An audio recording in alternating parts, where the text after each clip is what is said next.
प्रिय छात्रों, आज हम लोग पढ़ेंगे आउटसाइडर। आउटसाइडर कहानी की लेखिका है मालती जोशी।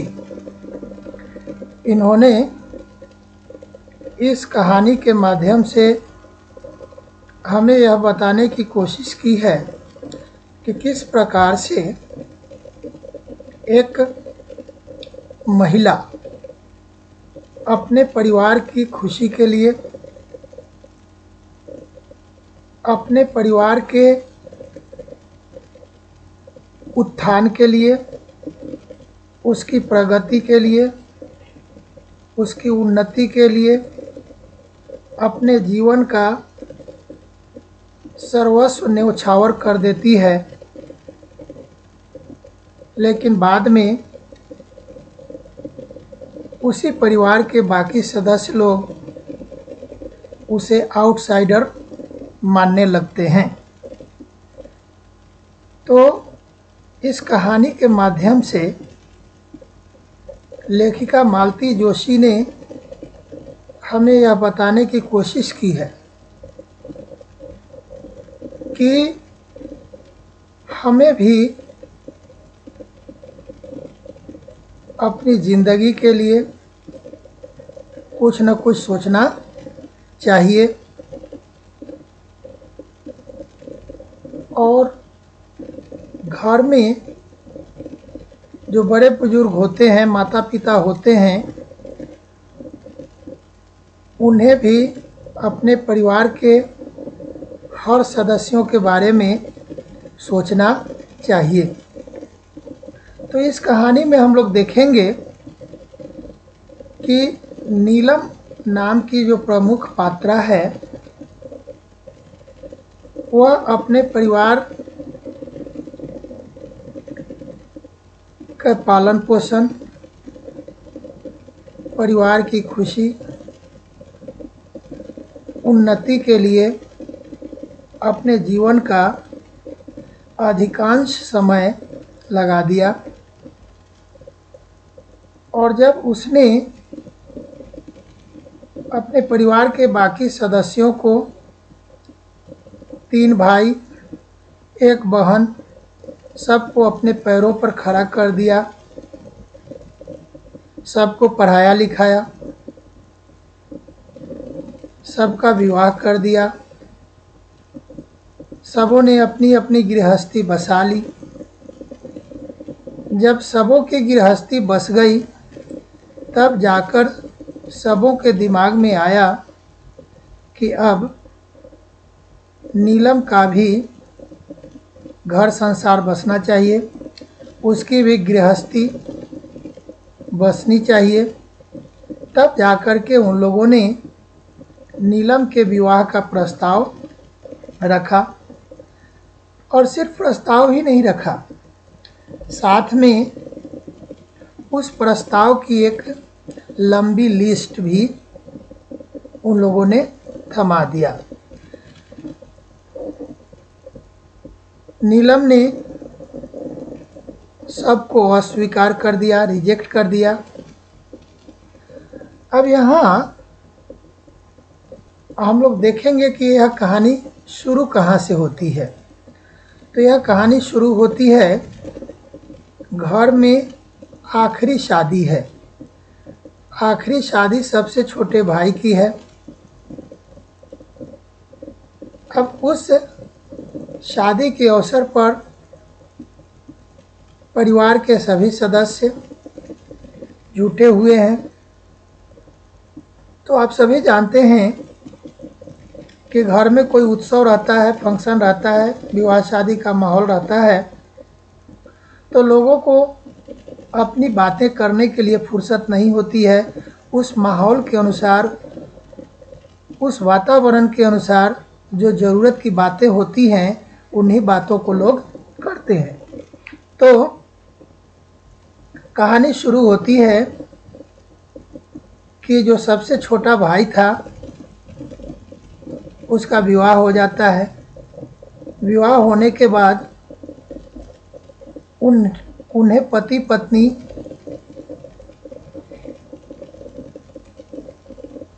हनीमून पर भेज दिया जाता है।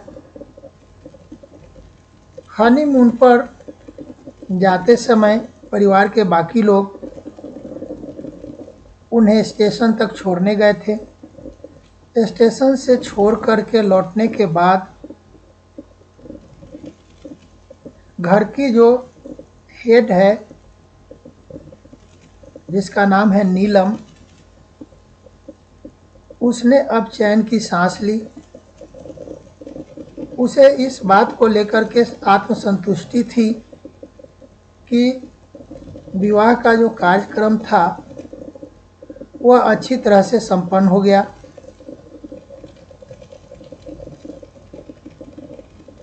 कई दिनों से विवाह के कार्यक्रम में व्यस्त होने के कारण नीलम को आराम करने का मौका नहीं मिला था। आराम करने का मौका नहीं मिलने के कारण वह इस मौके की तलाश में थी कि कब उसे इन झंझटों से छुटकारा मिले कि वह कुछ आराम कर सके। तो कहानी यहीं से शुरू होती है। आइए अब हम लोग कहानी को देखते हैं। स्टेशन से लौटते हुए रात के 11 बज गए थे। नए जोड़े के हनीमून पर रवाना होते ही शादी का कार्यक्रम एक तरह से संपन्न हो गया था। कहने का मतलब है कि पहले ही मैंने बताया कि जिनकी शादी हुई थी उन्हीं को यहाँ नए जोड़े कहा गया है। तो ये नए जोड़े को हनीमून पर रवाना करने के बाद नीलम को ऐसा महसूस हुआ कि अब विवाह का जो कार्यक्रम था पूरी तरह से संपन्न हो गया और उसमें किसी प्रकार की कमी नहीं रही, सब कुछ ठीक से ही हो गया। तो नीलम थकान से निढाल हो रही थी।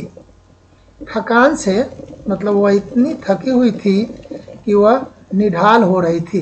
निढाल होने का मतलब यह है कि अस्त व्यस्त रूप में जहाँ जगह मिल जाए वहीं पड़ जाए, आदमी वहीं सो जाए, आराम करने के लिए पड़ जाए। तो यहाँ निढाल होने का मतलब है बुरी तरह से थकने से। पर सब कुछ ठीक से निपट जाने से मन एकदम हल्का हो गया था।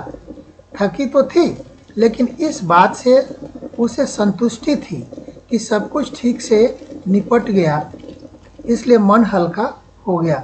कहने का मतलब यह है कि हमारे शरीर में चाहे जितनी भी थकावट क्यों न हो, लेकिन हम जिस काम में लगे हुए रहते हैं और वह काम हमारा बिल्कुल सही सलामत निपट जाता है तो हमारे अंदर में एक संतुष्टि की भावना आती है, जिसके कारण हम थकावट भी महसूस नहीं करते हैं। थकावट होते हुए भी हमारा मन हल्का रहता है। अब वह निश्चिंत होकर बिस्तर में दुबक जाना चाहती थी, निश्चिंत होकर के वह सो जाना चाहती थी। पर जनता का इरादा कुछ और ही था। जनता का इरादा कुछ और ही था। कहने का मतलब यहाँ जनता मतलब पब्लिक नहीं, उसके परिवार के जितने सारे सदस्य हैं। तो सदस्य में अब एक भाई जिसकी शादी हुई वह तो हनीमून पर चला गया, रह गए 2 भाई। तो 2 भाई और उनकी पत्नियां, उसके बाद एक बहन और उसके पति, कुल मिलाकर के ये 6 लोग का इरादा कुछ और ही था। तो इन लोगों ने क्या किया कि बच्चों को ज़बरदस्ती सोने के लिए भेजकर सबके सब ड्राइंग रूम में ही जम गए। कहने का मतलब बच्चों को ज़बरदस्ती इन लोगों ने सोने के लिए इसलिए भेज दिया कि जिन बातों पर इन लोगों को चर्चा करनी थी वे बातें बच्चों के सामने करने लायक नहीं थी, इसलिए इन लोगों ने बच्चों को ज़बरदस्ती सोने के लिए भेज दिया और सबके सब ड्राइंग रूम में जम गए। ड्राइंग रूम में जम गए मतलब सिटिंग रूम में बैठ गए। और उसके बाद पूनम ने कहा, क्या कहा, थोड़ी देर बैठ लो ना दीदी। अब दीदी बिस्तर में दुबक जाना चाहती थी और बिल्कुल थकी हुई थी, है ना। काम सब ठीक से निपट गया जिसके कारण वह हल्का महसूस कर रही थी। इसलिए सोने जाना चाहती थी। लेकिन यहाँ परिवार के बाकी सदस्यों का इरादा कुछ और था। और तब इन लोगों ने क्या किया, ज़बरदस्ती बच्चों को सोने के लिए भेज दिया। और नीलम जब सोने जा रही थी तो इन लोगों ने कहा कि दीदी, पूनम ने सबसे पहले इनिशिएटिव लिया। उसने कहा कि दीदी थोड़ी देर बैठ लीजिए।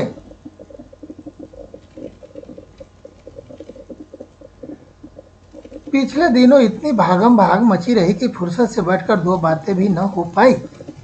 अब यह बात पूनम ने कही कि पिछले दिनों मतलब शादी विवाह का माहौल था, तो जो 2-4-5 दिन पहले जो समय बीता है उसमें भागम भाग मची रही, मतलब इधर उधर दौड़ना, व्यवस्था बात में लगा रहना, तो जिसके कारण आराम से बैठकर दो बातें भी न हो पाई, ऐसा कहा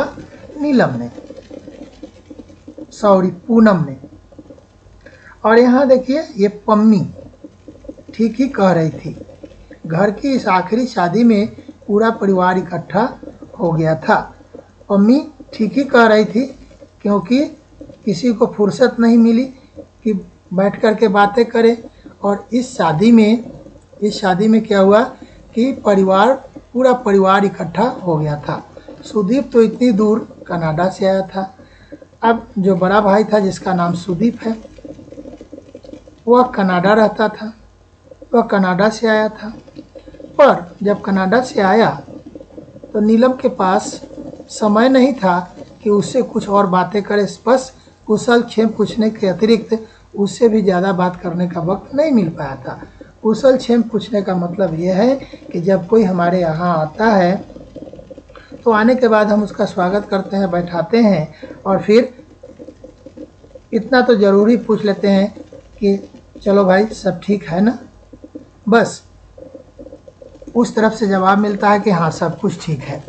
अब विशेष बातें करने का मौका नहीं मिला, तो कुशल क्षेम पूछने के बाद वक्त नहीं मिला। पूरे वक्त आपाधापी ही मची रही।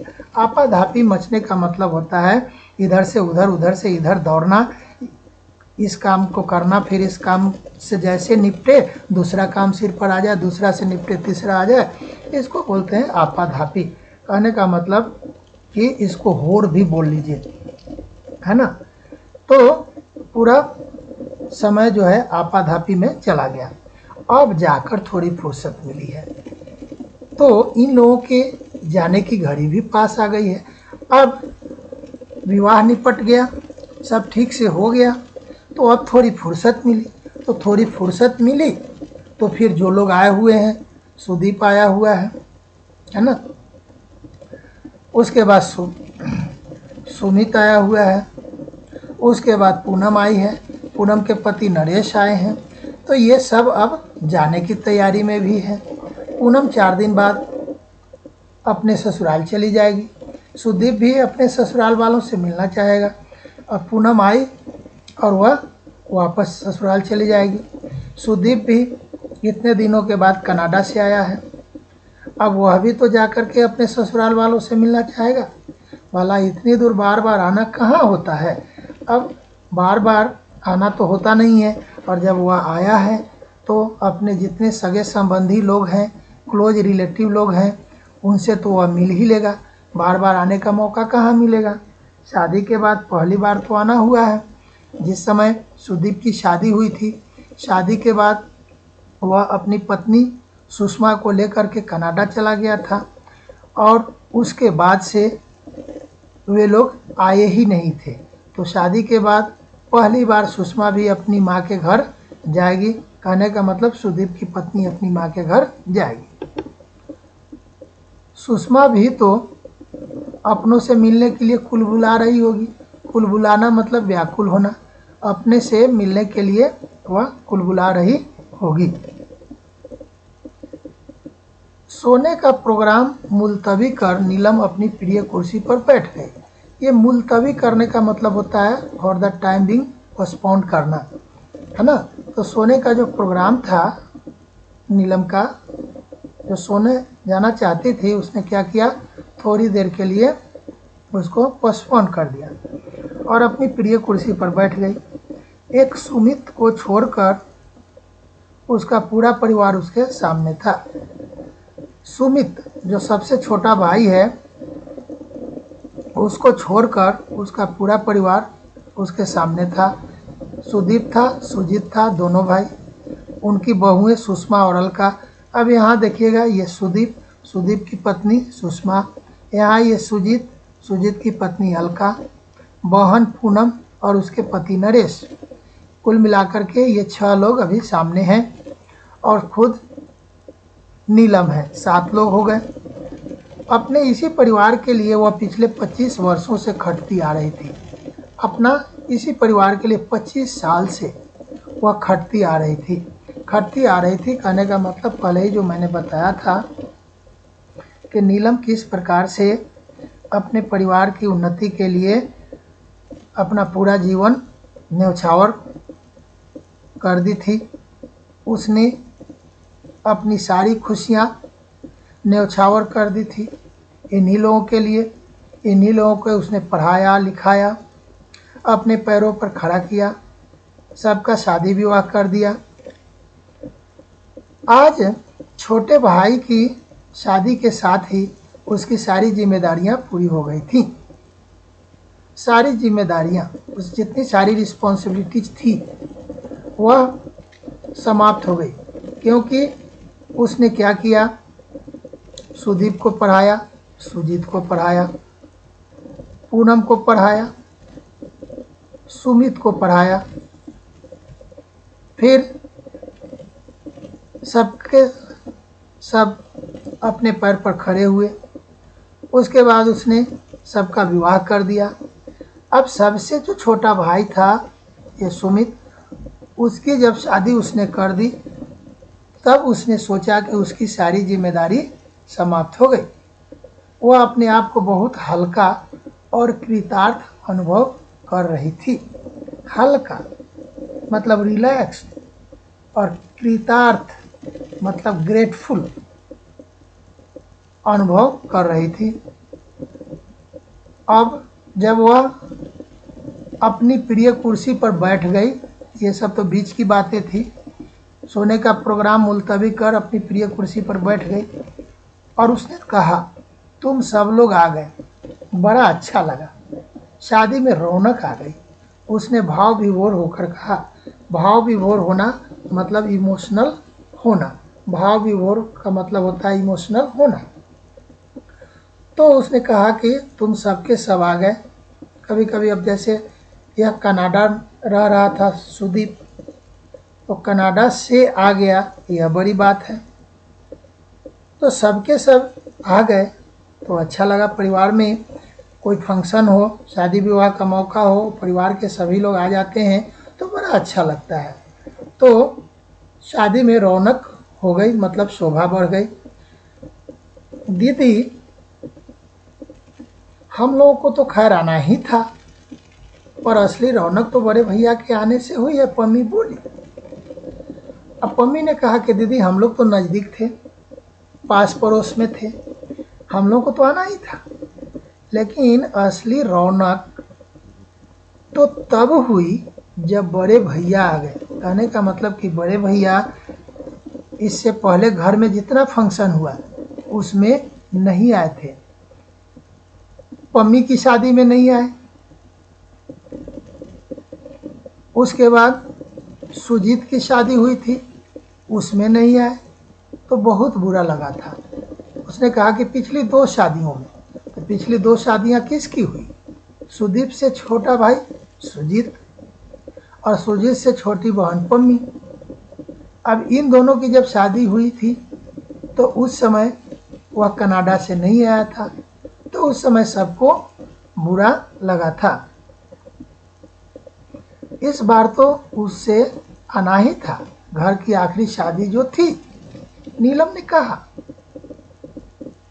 ने कहा कि इस बार तो आना था, क्योंकि यह घर में आखिरी शादी थी, इसके बाद तो अब घर में कोई शादी होने वाली है नहीं। अरे इसके लिए तो समधी जी से भी लड़ गई थी, साफ कह दिया कि भाई साहब जब तक बड़े का प्रोग्राम नहीं आता मैं शादी की तारीख नहीं तय कर सकती। अब नीलम ने कहा कि मैंने तो समधी जी से बहस भी की। लड़ने का मतलब ये नहीं है कि हाँ फाइटिंग कर ली थी, है ना। लड़ने का मतलब यह है कि बहस करना, और साफ कह दिया था कि भाई साहब सुन लीजिए मेरी बात, मेरा बड़ा वाला भाई जो है वो कनाडा रहता है। अब वह बताएगा कि वो किस तारीख को वह आ सकता है, कौन सी तारीख उसके लिए सूटेबल होगी, तभी जाकर के हम लोग उसी तारीख को तय कर लेंगे। मैं शादी की तारीख तय नहीं कर सकती। कहने का मतलब कि जब तक वह अपना प्रोग्राम नहीं बता देता कि हाँ किस समय वह फ्री है, तब तक मैं शादी की तारीख पक्की नहीं कर सकती। घर की आखिरी शादी है, सबका होना बिल्कुल निहायत ज़रूरी है। घर की आखिरी शादी है और इसमें परिवार के सभी सदस्यों का होना एकदम ज़रूरी है। तो फिलहाल हम लोग इस वीडियो में इतना ही रखते हैं। उसके बाद हम लोग यहाँ से फिर अगले वीडियो में कंटिन्यू करेंगे। फिलहाल इतना ही।